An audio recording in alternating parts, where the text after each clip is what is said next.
Hi hello ಹೇಗಿದ್ದೀರಾ ಎಲ್ಲರೂ? ನೀವು ತುಂಬ ಚೆನ್ನಾಗಿದ್ದೀರಾ ಅಂದ್ಕೊತಾ ಇದ್ದೀನಿ. ನಾನು ಸಹ ಚೆನ್ನಾಗಿದ್ದೀನಿ.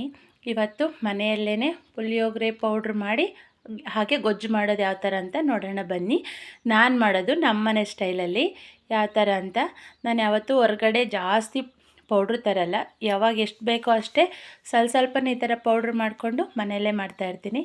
ನೋಡಿ ಬೇಕಾಗಿರೋ ವಸ್ತೆಲ್ಲ ತೆಗೆದಿಟ್ಕೊಂಡಿದ್ದೀನಿ. ಈಗ ಎಲ್ಲನೂ ಡ್ರೈ ರೋಸ್ಟ್ ಮಾಡೋಣ. ಸ್ವಲ್ಪನೇ ತೊಗೊಂಡಿದ್ದೀನಿ ಇಲ್ಲಿ ನಾನು.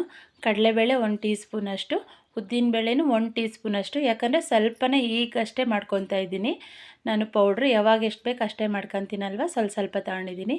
ಎರಡೂ ಸ್ವಲ್ಪ ಡ್ರೈ ರೋಸ್ಟ್ ಆಗಬೇಕು. ಎಣ್ಣೆ ಹಾಕಲ್ಲ ನಾನು. ಸ್ವಲ್ಪ ಕಲರ್ ಚೇಂಜ್ ಆದಮೇಲೆ ಸ್ವಲ್ಪ ಮೆಂತ್ಯ ಹಾಕ್ತಾಯಿದ್ದೀನಿ. ಅದು ಒಂದು ಅರ್ಧ ಟೀ ಸ್ಪೂನಷ್ಟು. ತಿಂಡಿ ತಿಂತೀವಲ್ಲ ಆ ಸ್ಪೂನಲ್ಲಿ. ಕಾಳು ಮೆಣಸು ಅಷ್ಟೇ ಒಂದು ಅರ್ಧ ಟೀ ಸ್ಪೂನಷ್ಟು. ಎಲ್ಲನೂ ಡ್ರೈ ರೋಸ್ಟೇ ಮಾಡೋದು. ಅದು ಹಾಕಿ ಒಂದು 2 ನಿಮಿಷ ಫ್ರೈ ಮಾಡಿ ನೋಡಿ ಚೆನ್ನಾಗಿ ಗಮ್ ಅಂತ ಸ್ಮೆಲ್ ಬರಬೇಕು. ಆಗ 1 ಟೀ ಸ್ಪೂನಷ್ಟು ಜೀರಿಗೆ ಹಾಕಿದ್ದೀನಿ. ಹಾಗೆ ಒಂದೂವರೆ ಟೀ ಸ್ಪೂನಷ್ಟು ಧನಿಯಾ ಕಾಳು ಹಾಕಿದ್ದೀನಿ. ಸ್ವಲ್ಪ ಸಾಸಿವೆ, ಒಂದು 1/4 ಟೀ ಸ್ಪೂನಷ್ಟು ಸಾಸಿವೆ ಹಾಕಿದ್ದೀನಿ. ಎಲ್ಲನೂ ಹಾಗೆ ಹುರ್ಕೋಬೇಕು ಡ್ರೈ ಆಗೇ.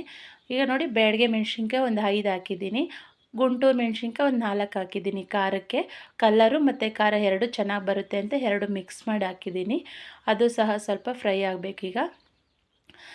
ಎಲ್ಲನೂ ಡ್ರೈ ರೋಸ್ಟೇ ಮಾಡ್ಕೊತಾ ಇದ್ದೀನಿ ನಾನು. ಸ್ವಲ್ಪ ಆಗಿರೋದ್ರಿಂದ ಎಲ್ಲ ಒಟ್ಟಿಗೆ ಹುರ್ಕೊತಾ ಇದ್ದೀನಿ. ಜಾಸ್ತಿ ಮಾಡೋರು ಸಪ್ರೇಟು ಹುರ್ಕೋಬೋದು. ನಾನೆಲ್ಲ ಒಟ್ಟಿಗೆ ಅಲ್ವ ಸ್ವಲ್ಪನೇ. ನೋಡಿ ಬಿಳಿ ಎಳ್ಳು 1 ಟೀ ಸ್ಪೂನಷ್ಟು.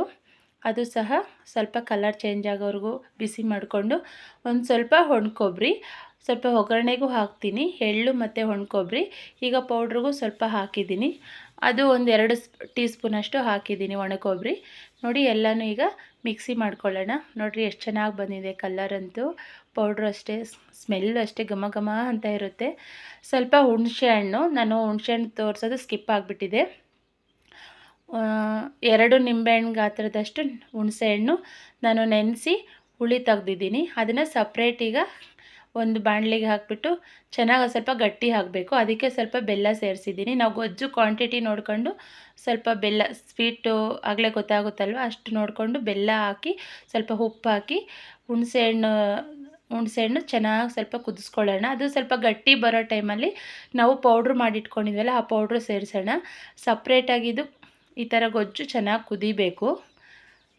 ನೋಡಿ ಈ ಥರ ಕುದೀತಾ ಇದೆ. ಈ ಥರ ನೀವು ಗ್ರೇವಿ ಮಾಡಿಟ್ಕೊಂಡು ಯಾವಾಗ ಬೇಕೋ ಆವಾಗ ಈ ಥರ ಒಗ್ಗರಣೆನೂ ಹಾಕ್ಕೋಬೋದು. ನೋಡಿ ನೆಕ್ಸ್ಟ್ ಒಗ್ಗರಣೆಗೆ ಎಣ್ಣೆ, ಸಾಸಿವೆ, ಕಡಲೆಬೀಜ ಹಾಕಿದ್ದೀನಿ. ಸ್ವಲ್ಪ ಕಲರ್ ಚೇಂಜ್ ಆಗಬೇಕು. ಕಡಲೆಬೇಳೆನೂ ಹಾಕಿದ್ದೀನಿ. ಇಲ್ಲಿ ಕರ್ಬೇವಿನ ಸೊಪ್ಪು ಖಾಲಿಯಾಗಿತ್ತು, ಹಾಗಾಗಿ ಹಾಕಿಲ್ಲ ನಾನು. ಬ್ಯಾಡಗೆ ಮೆಣಸಿನ್ಕಾಯಿ 1-2 ಹಾಕಿದ್ದೀನಿ ಒಗ್ಗರಣೆಗೆ. ಸ್ವಲ್ಪ ಬೆಳ್ಳುಳ್ಳಿ ಜಜ್ಜ ಹಾಕಿದ್ದೀನಿ. ಇದೆಲ್ಲನೂ ಸ್ವಲ್ಪ ಕಲರ್ ಚೇಂಜ್ ಆಗಲಿ. ಸ್ವಲ್ಪ ಕಡಲೆಬೀಜ ಸ್ವಲ್ಪ ಗರಿ ಗರಿಯಾಗಿ ಬರಬೇಕಲ್ವ, ಅದಕ್ಕೆ ಒಟ್ಟಿಗೆ ನಾವು ಈ ಥರ ಒಗ್ಗರಣೆ ಮಾಡಿಕೊಂಡು ಹುಣಸೆಹಣ್ಣು ಕುದಿಸ್ಕೋಬೋದು. ಈ ಕಡಲೆಬೀಜ ಎಲ್ಲ ಮೆತ್ತಗಾಗ್ಬಿಡುತ್ತೆ ಅಂತ ಸಪ್ರೇಟ್ ಆ ಥರ ಗೊಜ್ಜು ಕುದಿಸ್ಕೊಂಡು ಈ ಥರ ಒಗ್ಗರಣೆ ಹಾಕ್ಕೋಬೋದು. ಎಳ್ಳು ಒಂದು ಸ್ವಲ್ಪ ಹಾಕಿದ್ದೀನಿ, ಪೌಡ್ರಿಗೂ ಹಾಕಿದ್ದೀನಿ, ಇಲ್ಲಿ ಒಗ್ಗರಣೆಗೂ ಹಾಕಿದ್ದೀನಿ, ಮೇಲೆ ಚೆನ್ನಾಗಿ ಕಾಣುತ್ತೆ ಅಂತ. ಒಣಕೊಬ್ಬರಿನೂ ಅಷ್ಟೇ ಸ್ವಲ್ಪ ಹಾಕಿದ್ದೀನಿ. ನೋಡಿ ಈ ಥರ ಎಲ್ಲ ಫ್ರೈ ಆದಮೇಲೆ ಈಗ ಕುದಿಸಿಟ್ಕೊಂಡಿದ್ವಲ್ಲ ಗ್ರೇವಿ, ಅದನ್ನು ಮಿಕ್ಸ್ ಮಾಡೋಣ.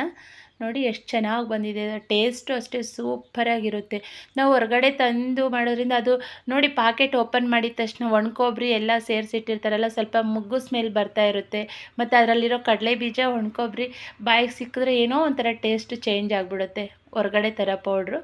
ಹಾಗಾಗಿ ಜಾಸ್ತಿ ನಾನು ಏನು ಪೌಡ್ರ್ ತರಲ್ಲ. ಈ ಥರನೇ ಸಿಂಪಲ್ಲಾಗೂ ಇರುತ್ತೆ, ಚೆನ್ನಾಗೂ ಇರುತ್ತೆ ಅಂತ ನನಗೆ ಗೊತ್ತಾದಷ್ಟು ಮಟ್ಟಿಗೆ ನಾನು ಈ ಥರ ಮಾಡ್ಕೊತೀನಿ ಮನೆಯಲ್ಲೇ. ಯಾವಾಗ ಬೇಕೋ ಆವಾಗೇ ಮಾಡ್ಕೊಂಡು ಆವಾಗಲೇ ಗೊಜ್ಜು ಮಾಡ್ಕೊತೀನಿ. ರೆಡಿಯಾಗೂ ಮಾಡಿ ಇಟ್ಕೊಳ್ಳಲ್ಲ. ನೋಡಿ ಕಲರ್ಫುಲ್ಲಾಗಿ ಎಷ್ಟು ಚೆನ್ನಾಗಿ ಬಂದಿದೆ. ಸೂಪರಾಗಿ ಟೇಸ್ಟ್ ಇರುತ್ತೆ ಕಣ್ರಿ.